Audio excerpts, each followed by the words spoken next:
When we sat down in that first meeting, I looked at everyone and I said, like, guys, we have a new client. It's voting. Their product drops in November. How do we get people to stand in line?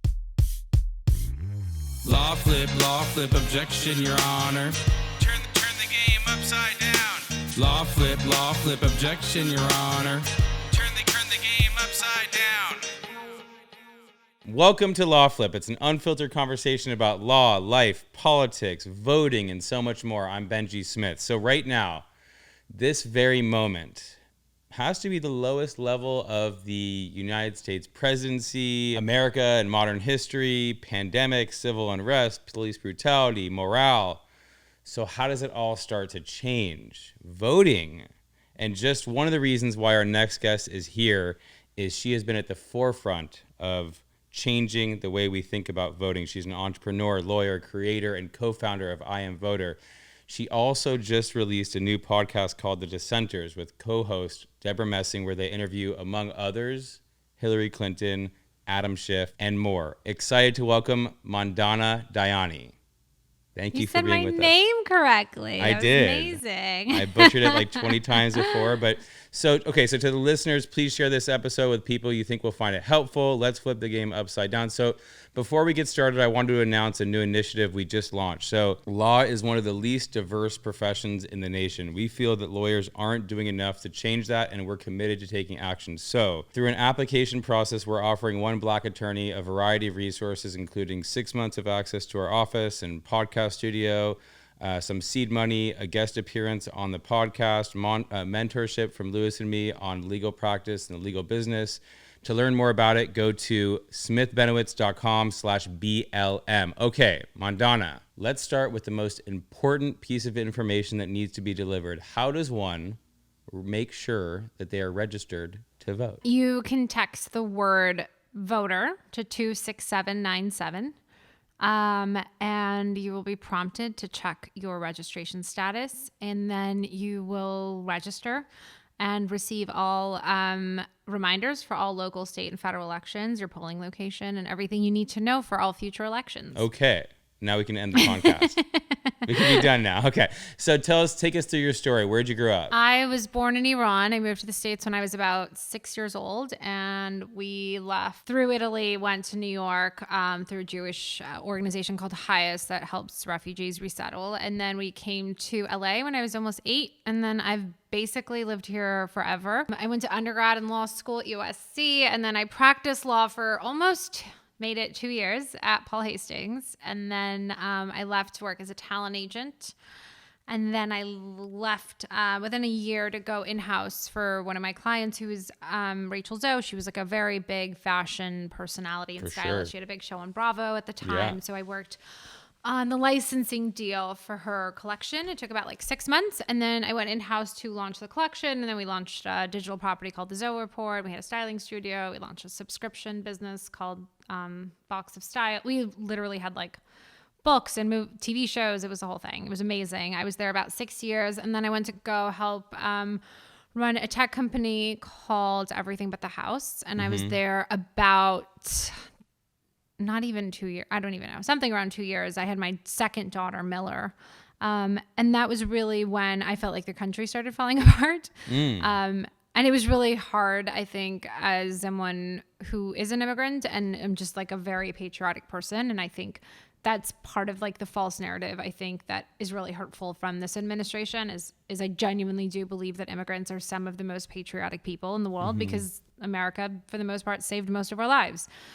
And I was just so heartbroken seeing the divide in our country, feeling like I had no idea what I was supposed to do. And I was sitting on a bunch of different boards for tech companies and brands, and I thought that maybe I could just start by advising a few different senators or congressmen on their campaigns, and started taking meetings with many of them.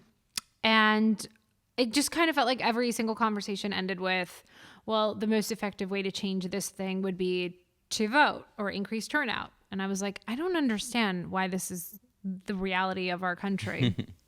And then, as I do with most things, because I'm a giant nerd, I really dove into the data and trying to understand which audiences and segments were voting and who weren't and why. And that was really the beginning of me kind of diving into this work. Okay, so you started I'm a Voter. What are the practical things that you've actually done to affect change? Well, I mean, so I'm a Voter started. I went. I think that there was like a very critical weekend for me that kind of solidified that this was really the path I wanted to take. And I emailed about 20 women that I have worked with throughout my career, who are just like incredible entrepreneurs and influencers and executives. And we all got together that Sunday and really started to tackle kind of why there were so many non-voters in America and how we could continue to drive this message and increase enthusiasm. And so it took us a while to really nail down the concept for the campaign. And then ultimately CAA joined as a founding partner. And so they helped us fund some of the initial work. Paul Hastings actually came on as counsel pro bono, which was really nice. And we started going out to, I think maybe like 100 different massive companies and brands to come on board at the beginning. So we launched kind of accidentally during Fashion Week in September 2018. Fashion and voting are one and the same. No, I'm kidding. But that was what was interesting about our campaign. Like when we sat down in that first meeting, I looked at everyone and I said, like, guys, we have a new client. It's voting. Their product drops in November. How do we get people to stand in line? You know, we never really talked about it like it was voting. We talked about it like we were voting's publicists, and we wanted to make it like the sexiest thing in the entire world. And so we worked on creating these really cool pins and T-shirts. And my best friend Tiffany, who's one of our co-founders, and I were in New York, and we went for Fashion Week, and we texted like a bunch of different stylists and designers that we were there. And we were like, hey, if you can swing by the Greenwich and like grab a pin. And people just came and they took bags of them and they went and pinned every single person at front row at every fashion show and dropped them on tables at the parties. And the next morning we were in Page 6 and That's amazing. The Hollywood Reporter. And then we distributed it to all the brands we were working with. And like literally within 2 weeks, Vice kind of had rebranded their bus I'm a Voter and started touring. We had like 160 billboards up. There were ads on Disney channels. Like we had an AMC spot that ran for 8 weeks that they recorded within 2 days. I mean, it was so crazy. Bumble, like we emailed with, within a week they were like, we're in, and they had already pushed it out to all 40 million users. And when did this start? When was this? Crazy. When was this? September 2018. That's incredible. Yeah, no, it's been a huge movement. That must have been just so fulfilling. So as it relates to the voter, have you figured out for this election cycle, like what do you think actually drives a Trump voter? I don't know. I read something yesterday that was really interesting that said, I don't know. I don't even know how if I believe this fully, but my emotional response to it was really strong. It just said like, at this point, the Trump believer doesn't care what Trump does for them. They care what Trump does to the people they don't like. Yes. And it felt like this campaign has become so punitive. Yeah. And people that I respect so much, I don't even know how to have conversations with, because, you know, when you're seeing people that you respect, like General Mattis and General Milley and these other people, who are establishment Republicans come out and just say like, this guy's not what we stand for. But he's Teflon. He's Teflon. And then like I think you hear people say, like, even you hear smart people say like, well, one thing about Trump, you know, even though he's an objective liar, he tells it like it is. And it's like, but I don't know what that. I honestly, I think that's nonsense. He doesn't say anything like it that's is. What I'm because no, he but that's lies. what I'm saying. He doesn't believe anything that he says. No, but that's what I'm saying. Okay, so the idea is we're lawyers. We are trained to deal like in facts, and he's a consistent liar.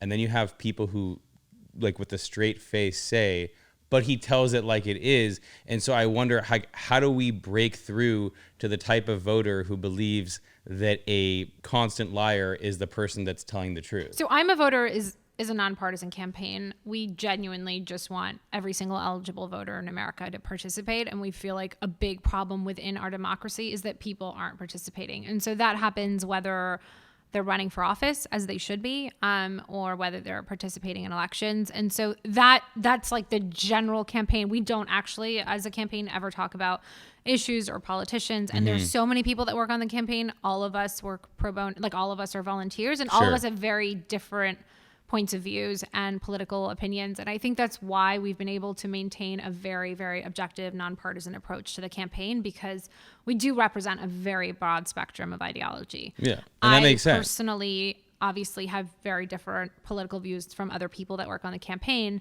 And for me, I think that the person who's still hanging on to Trump is not someone that you target. They're just not. I mean, there's nothing. They saw kids in cages. Like, there's no point at which that person is going to abandon whatever it is that they're holding on to. Half of which I think is their inability to admit that they made a mistake. That's a good point. And they're just as stubborn as he is. Yeah.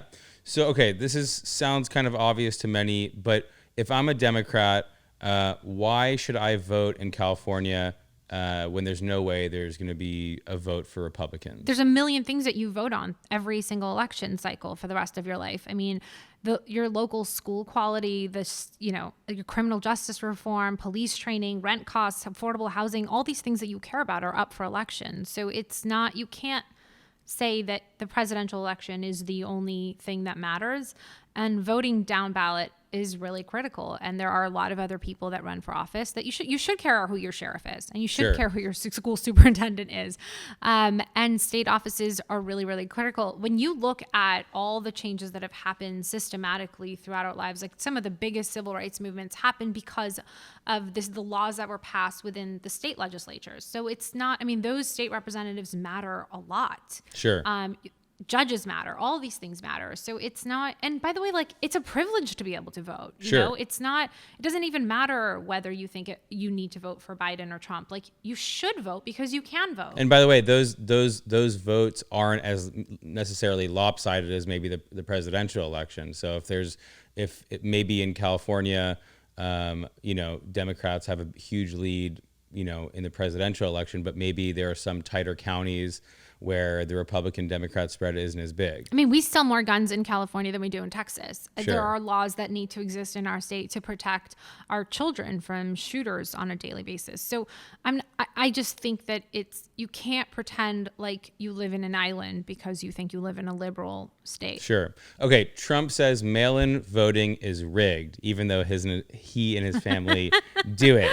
Is mail-in voting rigged? Is mail-in voting rigged? No, and he votes by mail, and almost every single senior advisor of his, including his kids, vote by mail. It's nonsense, and he's only saying this because he thinks he might lose, and he wants to basically create a foundation to say it was rigged if and when he does lose. There has been zero evidence presented that mail-in ballots had any sort of fraud. This happened at the last election when he declared fraud when there wasn't any. Why would you need evidence of anything? Yeah, of course you don't. I mean, again, it's like he told people to drink bleach. There has to be a point where, like, you have enough common sense to just be able to say, like, this is noise. Like, right. I don't even care what he says because it's just noise and it's nonsense, and all he's trying to do is distract from the chaos that he's created in our Why country. are Republicans so scared of more people voting? Like, why are they so interested in keeping people from voting? I think because they know what happens when more people vote, because the younger populations are outgrowing baby boomers for the first time. They're a larger generation than we've ever seen in this country. They're the most diverse. And they were way more likely to vote Democratic because the primary issues that they care about are more aligned with Democratic values. The irony is, like, young voters a lot of times don't relate to a political ideology. They don't consider themselves Republican or Democratic, but the issues that they care about seem to align more closely with a Democrat. And it's a binary choice. They don't have the option of a third, fourth, fifth party. They have to choose between the two. Yes. And when you think about the fact that Latinos are, going to be one of the largest racial minorities, you have all of these populations that are just growing and growing and growing, and they will continue to be more and more likely to support Democratic policies. Republicans know that, and so their best bet is to suppress the votes as much as they can. Any other false narratives about voting that you want to dispel of? Like, commonly thought, I don't even know, I mean, you got to vote, but like any other sort of challenges or things that you have to overcome when you hear people say, I don't want to vote. Like, what are some things that you hear that, like, can easily be dispelled of, if there's any other ones you could think of? I struggle with that a lot because obviously I'm the person that people rant to about this stuff all the time. But, it's like, I don't want to pay my mortgage. I don't know what that means. Like, I just think that you don't get to take you're an adult. Like, you don't get to take a break from things that you don't want to do. This is your country and it affects your life. And you can't march for our lives and then not vote. You can't live in this duality that's not real. And so if you're going to show up for yourself and your children and your communities and your friends, then you have to show up at the polls. I mean, they're connected, everything. It's like, I don't know. I just don't understand this. Like, I don't want to, or it's hard. So take off your I'm a voter hat for a second. Put on your strict political analysis for a second. If you had to predict who wins the election, why? It depends how much Republicans cheat. I mean, I'm just being honest, but I think ultimately, I think Biden wins. I really do. Yeah. I think that Biden is the right candidate. I think Americans are exhausted. I think we're sick of the news cycle. I think we're sick of the unrest. I think Americans want to feel like they can go back to normal without being upset or angry or hurt or offended every single day, without fighting with their family members at the dinner table. It's exhausting. And Biden represents real American values. Like, he's a good guy. He loves our country. It's funny. I was thinking about the other day, like, God, I kind of miss George Bush. I don't even think I mean that, but it was so nice to have somebody, even though I disagreed with every single policy decision that he made. But I was like, you know what? He loved America and he loved Americans, and he probably in his heart genuinely wished good upon all Americans. And it's just, I think I think everyone is going to have this moment of reflection by November of like, Joe Biden is a great guy and he loves America. He has been a public servant his entire life, and I genuinely love him. And I think that he has the right policies. I think he can unite our country. I think he can bring together the moderates and the liberals and everyone in between and all the people that are just exhausted with Trump. Yeah. And I think he presents a real solution for us to move forward. And I love his surrogates. I think everything I've read from his policies, I really believe in. And he's willing to admit when he makes a mistake, and he's willing to learn, and he's willing to evolve. And like, that is the best that you can hope for. God, I hope that being willing to evolve and acknowledge your mistakes is actually not penalized as it sort of has been. And people like Trump, who basically never acknowledge anything they do, have been rewarded. I think it's such a bad signal for our children and the next generation. And hopefully the country finally rejects this insanity. So, let's talk about the dissenters. And wait, by the way, who do you think is going to win? Who do I think is going to win? Yeah. I am in the hope for the best, expect the worst type thing. But I think if I just put my analytical hat on, I think the country, the world is at a breaking point. It's the lowest place in the history, in as far as I know, in modern times. It's the worst place we've ever been, and it's not an accident. It's that you cannot spew hate and misery and be the most selfish leader of all time for 4 years and not create this vacuum of misery. And I just think it has to break. It just has to break. So I'm hopeful. I'm hopeful that Biden's going to take it. I really think he can, and I think he will. I really do. I really believe. Like, I just feel like he was made for this moment. Yeah. So tell us about the dissenters and what drove you to start it. Before you even came here, we have our RBG, pillow, and we're dedicated. We're gonna now call it the Mandana RBG pillow. Funny. So my best friend, one of my best friends is Debra Messing, who's an actress and just a little best friend Debra Messing activist. Situation. And we take this big trip like every summer with all of our friends to Nantucket. And we were together a few summers ago, and we were talking about, it was kind of after we were working on I'm a Voter and all these other things together, and I kind of just brought up to her, like, isn't it so weird how people constantly come up to us and say how inspired they are by what we're doing. And our response is always like, well, why aren't you doing it too? It's not, you should just do it. It's not that hard. Just you like speak about whatever it is that you care about. And I think we realize like people are always confused about like what the word activism means and what it entails. And they think that it's something that you need like a ton of money or a ton of followers or experience doing. And like we had no experience when we started doing this work. And we're both like such nerds. Like I'm the biggest, she's a much bigger nerd than I am. And I'm already like as nerdy as a human being can get. So, and we were constantly just kind of sending each other like images and articles of people that were doing really, really cool things. And we would talk about them all the time. And we were together that summer and I was like, God, how insane would it be to meet some of these people? Like some of them we're friends with and so many of them were not. And it would be so cool to meet them and just be able to like sit down and pick their brains. And then we were kind of joking. We're like, oh, we should launch a podcast because then we can meet them and get their phone numbers and force them to be our friends. And it kind of started as a joke, but then the more we talked about it, we were like, well, it would also like help us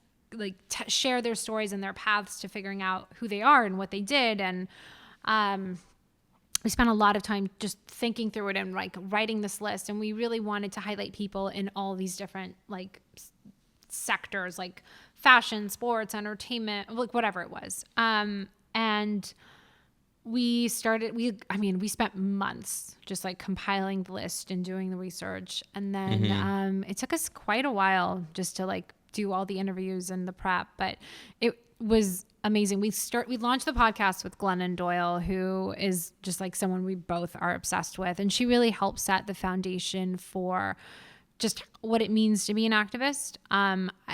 It's funny, like she said something, I think in that episode where she talked about like activism is something you do at the bus stop, in a conversation with your mother, at the dinner table. It's, it's not starting a foundation. That's not what activism means. It's just like your obligation is to advocate for other people. And so obviously Ruth Bader Ginsburg is a huge influence for me and Debra. So her, that iconic I dissent slogan just kept coming up. And we kept thinking about these people. Our second dissenter is this incredible woman named Amanda Wynn, who's 29 years old and nominated for Nobel Peace Prize. And we have Shannon Watts, who started Moms Demand Action, and Adam Schiff and Jane Fonda and, Sophia Bush and all these people. They're so, Eva Longoria. What all of these people have done for whatever it is they were championing is so impressive. But at the end of the day, it was all of them were just standing there and saying like, I dissent. Like, I'm not okay with what's happening here. I'm going to advocate for these people. I'm going to make a better way.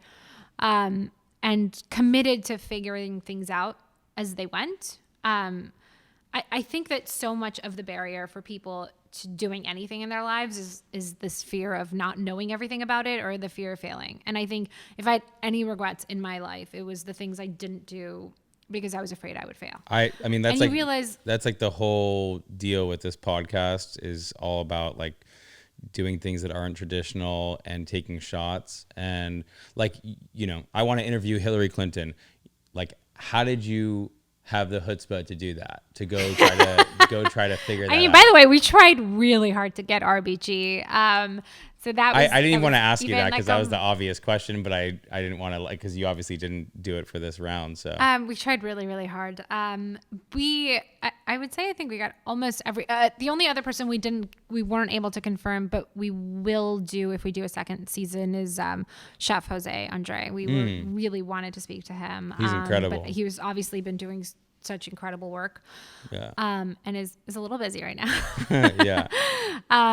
But we've, again, every single conversation just like completely blew us away. Like, but how did you get Clinton? We were how did you do it? Hyperventilating. What'd you say? How did you get her? How did you get Clinton?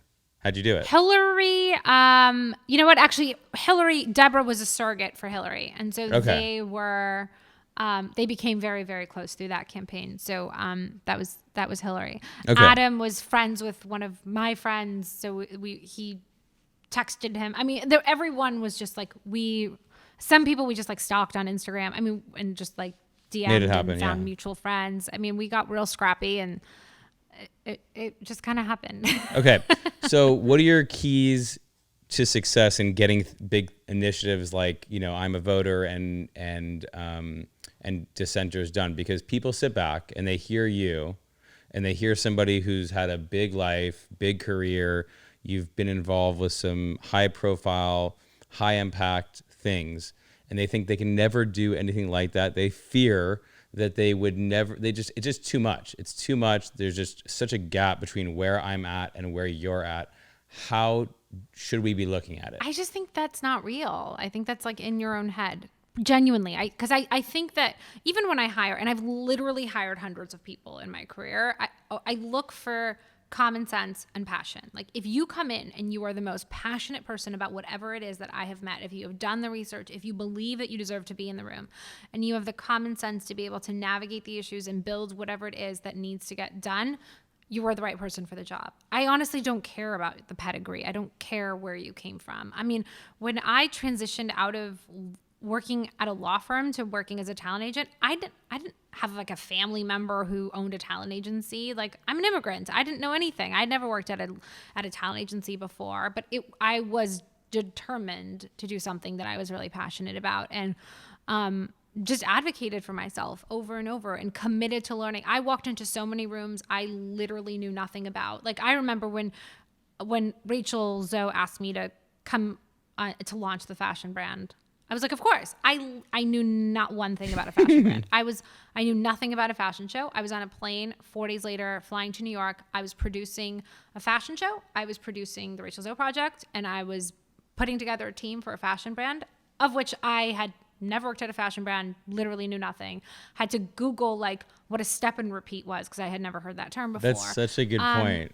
That's such a good point. But it's just like the hustle, right? Like if you're committed to the hustle, if you're committed to learning, if you're committed to asking questions and figuring out who the smarter people are. Like when I email those 20 women to work on I'm a Voter, every single one of those 20 women is exponentially smarter than me, which is why I emailed them. Right. And I think that just like, and I love being around people that are smarter than me. Yeah, me too.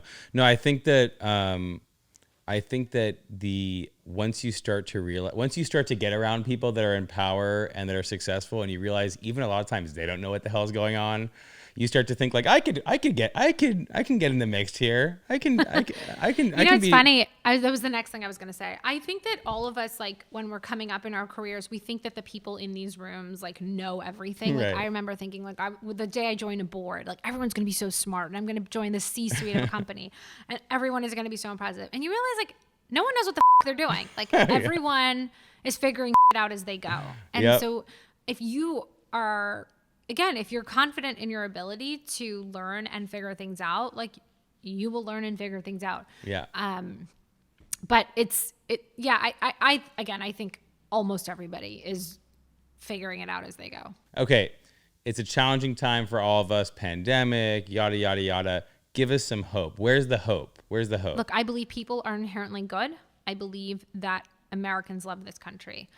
I think that if you look at the pandemic, you saw people show up for each other in ways that we've never seen. You've seen communities come together. You have seen people march that would have never marched for Colin Kaepernick, and they show up and they admitted that they didn't understand something and they were willing to learn. And I think that we have seen so much evolution in people and in communities and in people showing up for each other. And I think that if we all continue to stay committed to each other and to community, I do think we will come out of all of this significantly stronger, significantly more united. I asked you to give us something positive, and now I'm all pumped up, ready to go.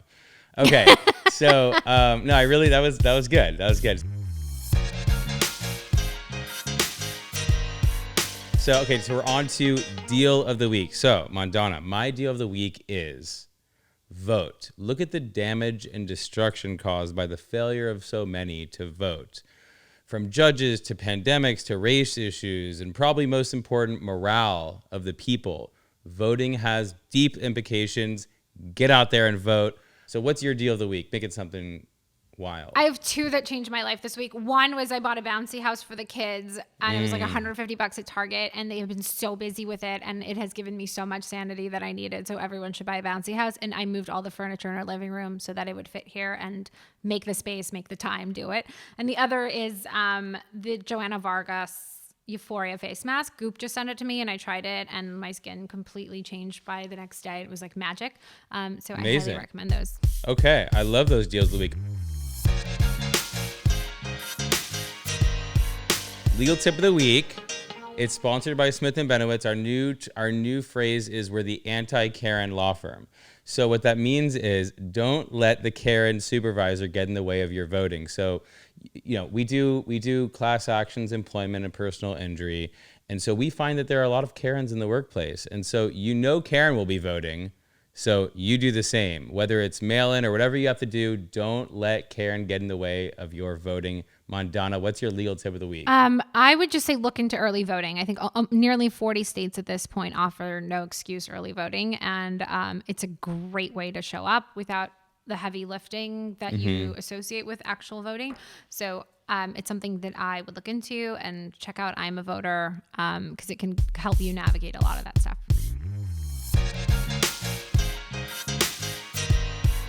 Wow, we learned a lot. Mandana, we really appreciate your time. Tell us where we could find you online and any parting words. I am Mandana Dayani on Instagram. I'm a Voter is available. I'mAVoter.com. I'm a Voter on all social handles. And you can text the word voter to 26797. And please download and listen to the Dissenters podcast. Yes, do it. It's great. I've listened. It's amazing. Mandana, seriously, I'm very inspired by you. I, too, love to meet and talk to people that are smart, ambitious, and inspiring, and you're definitely one of those people.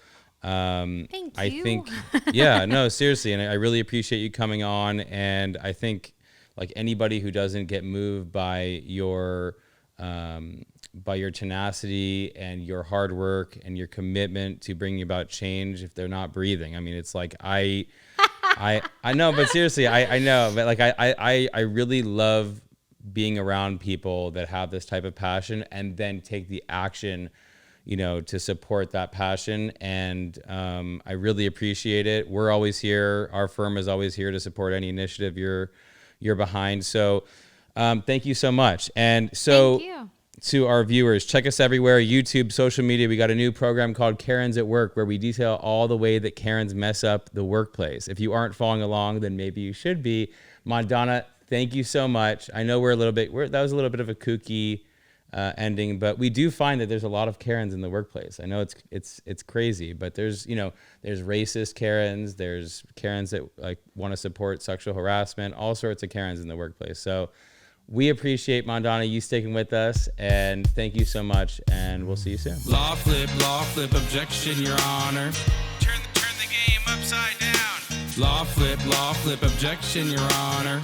Turn the game upside down. Okay, so Ariane, they're asking where they could find us. So for LawFlip, it's at LawFlip and LawFlip.com. For Smith & Benowitz, our law firm, which does personal injury, employment, and class actions, you can find us at Smith Benowitz and SmithBenowitz.com. For the personal stuff, where you're really going to find the juicy stuff, at Benjy Smith and BenjySmith.com, at Wages Guru and LewisBenowitz.com for Lewis. Oh, so LawFlip is produced, directed, and edited by the young legend Ariane Tabibian. Visual effects and compositions by another young legend, Oren Azad. Intro music provided by Pen Practice. Pen Practice, what is it? Premium instrumentals for upcoming artists by the music industry's top producers. For more info, visit penpracticemusic.com. I had so much fun recording the intro song with my man Hilton Deuce Wright. Looking forward to hearing more and more from Pen Practice. So the LawFlip identity, this hot logo that you're looking at, created by Garrett Whiston and Travis Nagel. Special thank you to Shai and Seth from the Horwitz Marketing Agency. A huge thank you to Aaron and Vanessa from Smith & Benowitz for endlessly dealing with all of our podcast bullshit. And lastly, a huge thank you to our beautiful wives, Julie and Lisa, for supporting our vision, and all the love to all of our 4 boys combined. Disclaimer, this podcast is made available by Smith & Benowitz for educational and entertainment purposes only. It is only intended to provide general information and opinions about legal and other concepts, and is not intended to be used as a source of legal advice or relied on for legal advice. By listening to this podcast, you understand that no attorney-client relationship is being formed between you and Smith & Benowitz or any of its attorneys. This podcast should not be used as a substitute for competent legal advice from a licensed professional attorney in your state.